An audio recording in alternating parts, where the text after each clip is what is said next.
Assalamu alaykum wa rahmatullah. Connaissez-vous l'une des femmes les plus pieuses, l'une des femmes qui a eu la plus grande foi dans l'histoire de l'humanité? Dans le Coran, Allah nous cite deux grandes femmes qui ont été des modèles pour tous les croyants parce qu'elles avaient une grande foi et elles avaient un bon comportement. Celle qui avait une grande foi, c'est Asiya. Asiya, l'épouse de Pharaon. Asiya, comme vous allez le découvrir, est une femme qui a été très éprouvée, mais qui a su, parce qu'elle aimait Dieu, parce qu'elle craignait Dieu, affronter ces épreuves, faire preuve d'un grand sens du sacrifice. Pour connaître Asiya, il faut connaître le prophète qui va grandir près d'elle. C'est Moïse Moussa alayhi salam. Alors je ne vais pas raconter toute sa vie, mais je vous renvoie vers une vidéo où je parle de Moussa et de l'entraide entre frères et sœurs. Je vais simplement vous rappeler que Moussa alayhi salam, quand il est né, il devait absolument être caché par sa mère parce que Pharaon avait décidé de tuer tous les petits bébés qui faisaient partie du peuple de Moussa, on les appelle les Hébreux, alors que Pharaon appartenait au peuple des Coptes. Comme la maman ne pouvait pas éternellement dissimuler son fils, Moussa, Allah lui a inspiré cette idée de mettre son bébé dans un coffre et de le laisser sur le fleuve du Nil, parce que Dieu allait s'occuper de lui. Et Dieu lui a promis qu'il serait protégé et qu'il reviendrait à elle. Que va-t-il se passer? Ce bébé va être emporté par le courant, le fleuve, jusqu'à être déposé au pied du palais de Pharaon. Mais heureusement, la personne qui a découvert cet enfant, ce n'est pas le grand méchant Pharaon, ni les soldats assassins, mais une femme qui était différente de tout le monde, qui avait un grand cœur, c'est Asiya. Cette femme n'avait jamais réussi à avoir d'enfant. Et elle va trouver ce bébé qui était un cadeau du ciel, et elle va dire à son mari, je veux absolument qu'il devienne mon fils. Et puis, elle a voulu le nourrir. Elle a demandé à des femmes de l'allaiter, mais Moussa refusait totalement les nourrices. Craignant qu'il ne meure de faim, elle va faire appel aux femmes qui se trouvent dans le royaume. Et la mère de Moussa va être informée. Et elle va comprendre qu'il s'agit de son fils. Et elle va se présenter sans dire qu'elle est sa mère. Et Moussa va revenir chez sa mère. Mais, comme il a été adopté par Asiya, elle le gardait quand même chez elle. Et il va grandir dans le palais de Pharaon. Et il va devenir un homme grand, fort et surtout honnête et bon. Et ça, c'est étrange. C'est étrange parce que quand on grandit dans un milieu aussi corrompu, aussi mauvais que le palais de Pharaon, dans le luxe et dans l'endroit où il y a beaucoup de bêtises, on devrait normalement, quand on est un enfant, être mal éduqué, être pourri, gâté. Mais ce n'était pas le cas de Moussa, parce que Allah a fait en sorte qu'il soit entouré par deux femmes incroyables, sa maman et aussi Asiya. C'est Asiya dans le palais de Pharaon qui va lui donner la bonne éducation. Et ça prouve que c'était une femme exceptionnelle. Et Moussa, un jour, dans la rue, il assistait à une bagarre. Il va intervenir et frapper de son poing un homme. Et il va frapper tellement fort que l'homme va mourir. Et ça a été l'occasion rêvée pour Pharaon, qui n'aimait pas Moussa, de l'accuser de meurtre afin de l'incarcérer, de le mettre en prison. Mais Moussa alayhi salam va être averti par un ami qui va lui dire « Sauve-toi le plus vite possible, le plus loin possible, avant que les soldats ne viennent t'attraper. » Et Moussa va se sauver et il va se réfugier dans une ville à Madian.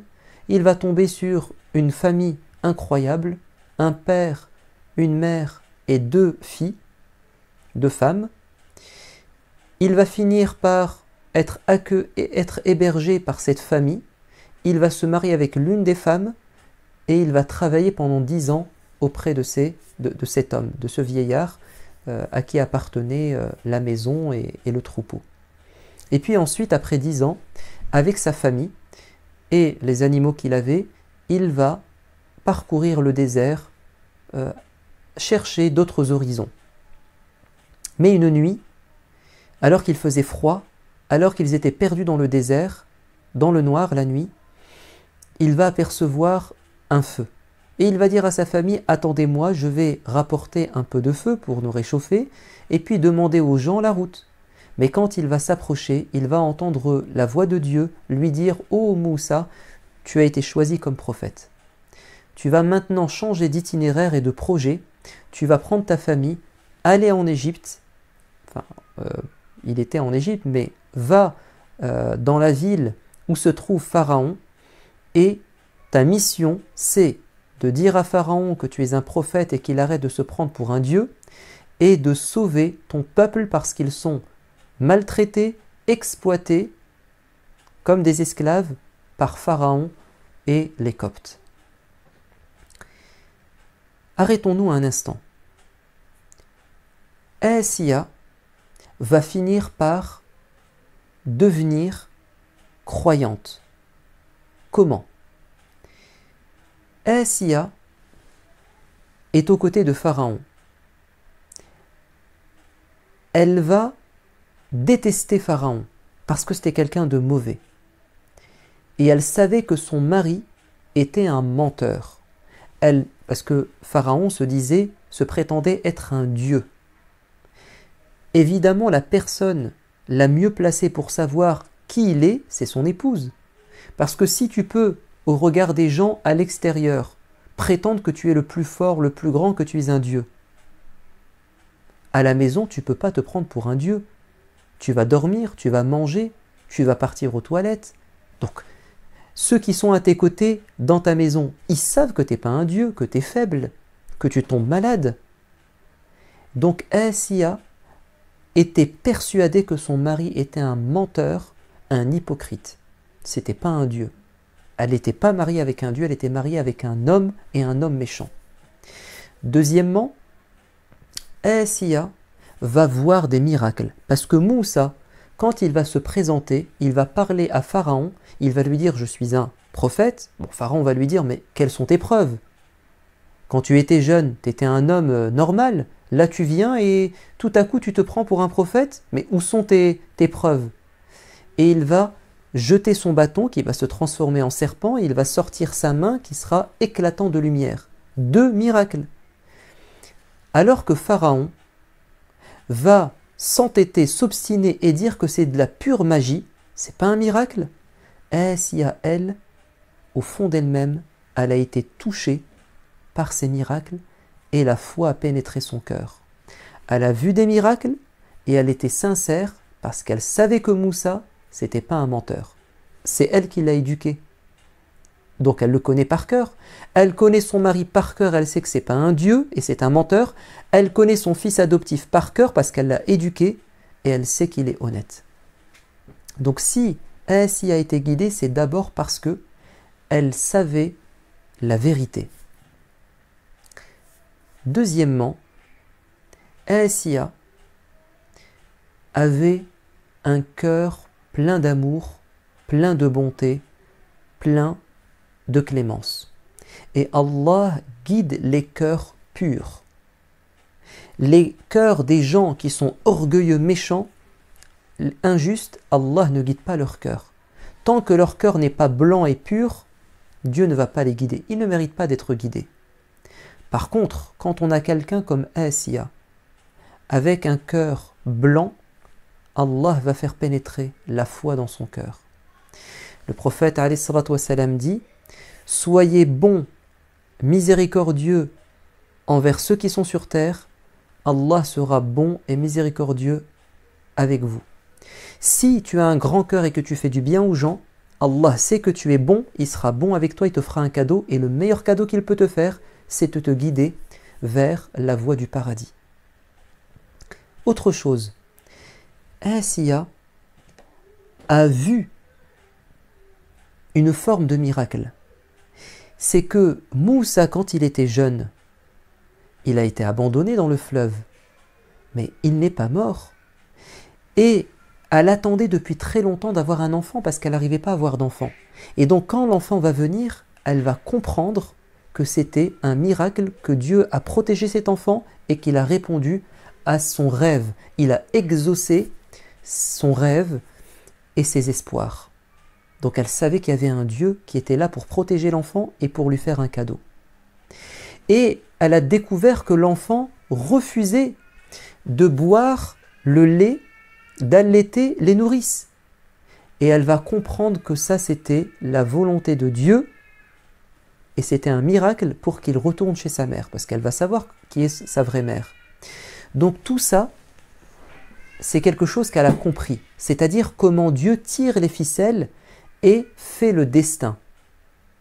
C'est pas du hasard. L'enfant est arrivé jusqu'à elle, c'est pas un hasard. Cet enfant est revenu chez sa mère parce qu'il a refusé de boire du lait, alors que normalement un bébé quand il a faim, il mange, il boit, il ne fait pas de manière. Elle a su que c'était un miracle. Et aussi, Pharaon, s'il a demandé de tuer tous les bébés des Hébreux, c'est parce qu'il savait que l'un des bébés, en grandissant, allait devenir son ennemi et qu'il allait le faire périr et détruire son royaume. Et là, Asiya a compris en voyant Moussa que c'était exactement lui le bébé qui devait être exécuté, mais que Dieu a protégé. Pour que la volonté de Dieu se réalise, c'est qu'il devienne un prophète et que Pharaon perde son pouvoir. Donc en fait, elle a assisté à beaucoup de choses qui ont fait que ces signes l'ont convaincu que Allah existe et que Allah est tout-puissant et qu'il est sage. Il sait ce qu'il fait. Pharaon avait un plan, c'est de tuer tous les bébés pour que son ennemi ne survive pas. Et là, elle s'est rendue compte que son ennemi est venu jusqu'à sa maison, le bébé, et qu'il a été protégé par lui. Ça veut dire que Dieu fait ce qu'il veut. Et on ne peut pas empêcher la volonté de Dieu de se réaliser. Mais il y a autre chose. C'est que Asiya va assister à des scènes qui vont lui donner du courage. Parce qu'elle était croyante, mais elle n'osait pas dire haut et fort à son mari « Je suis croyante, je suis convaincue que Moussa est un prophète, que tu es un menteur. » Qu'est-ce qui va lui donner du courage pour affirmer sa foi? Elle va assister au moins à 3 scènes de bravoure, de courage, de piété. La première des scènes, c'est la conversion des magiciens. Vous savez, quand Moussa a montré les 2 miracles, la main qui était blanche de lumière et le bâton qui se transforme en un vrai serpent, qu'est-ce qu'a dit Pharaon? C'est de la magie. Bah, moi aussi, je vais te faire de la magie avec mes magiciens.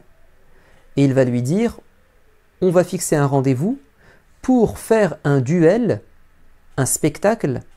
On va réunir tous les gens et tu vas faire ta magie et moi je vais te ramener des magiciens qui vont te battre. Et comme ça, on va prouver que tu n'es pas un prophète, tu es un simple magicien et tu n'es pas le plus fort. Moussa a accepté le défi parce qu'il était convaincu que c'était un prophète et que les magiciens font des tours de magie, mais c'est de la manipulation. Ce sont des tours de passe-passe. C'est faux ce qu'ils font. Et quand ils vont se retrouver face à face, Moussa et l'ensemble des magiciens, les magiciens vont jeter des cordes et des bâtons qui vont ramper sur le sol. Et les gens ont pensé qu'il s'agissait de vrais serpents, c'est-à-dire d'un miracle, enfin d'une magie extraordinaire. Quand Moussa va jeter son bâton, il va devenir un vrai serpent, et ce vrai serpent va avaler les bâtons et les cordes, c'est-à-dire la magie des magiciens.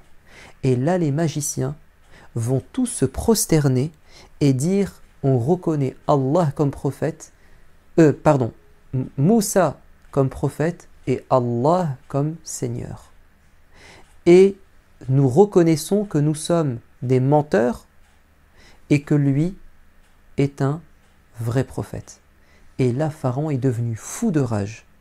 Il a dit, comment ça, je vous ai demandé de le battre et de me défendre et de prouver que c'est un menteur et que moi je dis la vérité, et là, vous me trahissez, je vais vous torturer et vous exécuter.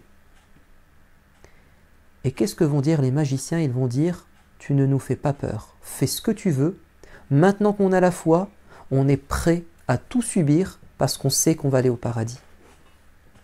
Et ça, Asiya, ça va la bouleverser. Elle va voir ces gens qui ont la foi et qui disent qu'ils ont la foi et qui n'ont peur de rien. Et les magiciens vont être torturés et mis à mort. La deuxième scène, c'est celle d'un membre de la famille de Pharaon qui va défendre Moussa en disant à tout le monde, Moussa est un prophète et Pharaon est un menteur. Ô mon peuple, arrêtez de suivre Pharaon. Et ça prouve qu'il avait la foi et qu'il avait du courage parce qu'il cachait sa foi, mais là il a osé dire aux gens la vérité en face. Troisième scène, c'est celle de la coiffeuse de la fille de Pharaon, mais d'une autre femme, pas de Asiya, parce que Pharaon avait plusieurs femmes. Cette femme cachait sa foi. Et un jour, alors qu'elle peignait la fille de Pharaon, le peigne va tomber et en le ramassant, elle va dire « Bismillah » au nom de Dieu. La fille de Pharaon va dire « Mais tu veux dire au nom de Pharaon? Parce que Pharaon, c'est lui notre Dieu. » Elle va dire « Non, au nom de Dieu qui a créé ton père et qui nous a créés. » Et la fille va dénoncer sa coiffeuse. Qu'est-ce que va faire Pharaon?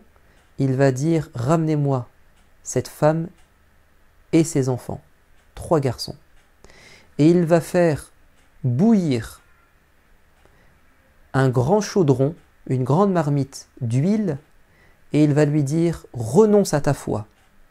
Dis que je suis un Dieu et que Moussa est un menteur. » Et elle va dire « Non, c'est toi qui mens. » Et ils vont jeter ses enfants dans l'eau, enfin dans l'huile bouillante. Et quand on va lui prendre son dernier petit bébé pour le tuer, elle va avoir un instant d'hésitation. Mais qu'est-ce que va dire le bébé? Il va parler, c'est un miracle, alors que c'était un tout petit bébé. Il va dire « Maman, n'aie pas peur, reste attaché à ta foi, ne t'inquiète pas, on va aller au paradis. » Et toute la famille va être jetée dans la marmite, et ils vont tous mourir martyrs. Asiya, en voyant tout ça, elle va décider elle aussi de faire preuve de sacrifice, alors qu'elle savait que le pire allait lui arriver. Parce que si Pharaon était en colère quand un membre de sa famille, quand les magiciens et quand cette coiffeuse l'ont trahi, que pensez-vous de sa femme? La personne la plus proche va le trahir. Mais elle va quand même dire qu'elle est croyante. Et on va lui faire du tort et du mal. Et elle va faire une invocation. Elle va dire « Ya Allah, protège-moi de Pharaon et de ce qu'il me fait, et protège-moi de ses soldats. Ya Allah, fais-moi construire une demeure auprès de toi. Ya Allah, fais-moi construire auprès de toi une demeure. » Qu'est-ce que on comprend de cette invocation? C'est que Asiya, ce qu'elle recherche, c'est pas un palais. Parce qu'elle avait déjà un palais. Elle avait tout ce qu'elle voulait, c'était une milliardaire. Mais ce qui l'intéressait, c'est pas les plaisirs de ce monde, c'est pas l'argent. Ce qu'elle veut, c'est simplement une petite maison, mais au paradis. Il vaut mieux avoir une maison au paradis que d'avoir un château sur terre. Elle a demandé juste une maison au paradis. Et vous savez ce qu'elle a demandé en premier? D'être auprès de Dieu et d'avoir une maison. Ce qui l'intéresse d'abord, c'est d'être auprès de Dieu. Et une maison, peu importe. Même si c'est une petite tente, tant qu'elle est auprès de Dieu au paradis, c'est tout ce qui l'intéresse. Donc Asiya a été vraiment une femme exemplaire dans la foi et le courage, puisque elle avait toutes les bonnes raisons de rester dans la mécréance. Parce que en restant mécréante, elle va avoir tous les plaisirs, toutes les richesses de ce monde. Et en quittant la mécréance et en acceptant la foi, elle savait très bien qu'elle allait être torturée et tuée. Et pourtant, elle l'a quand même fait. Voilà. Que Dieu fasse miséricorde à Asiya et qu'il nous donne une foi forte. Je vous dis à bientôt. Wassalamu alaikum wa rahmatullah.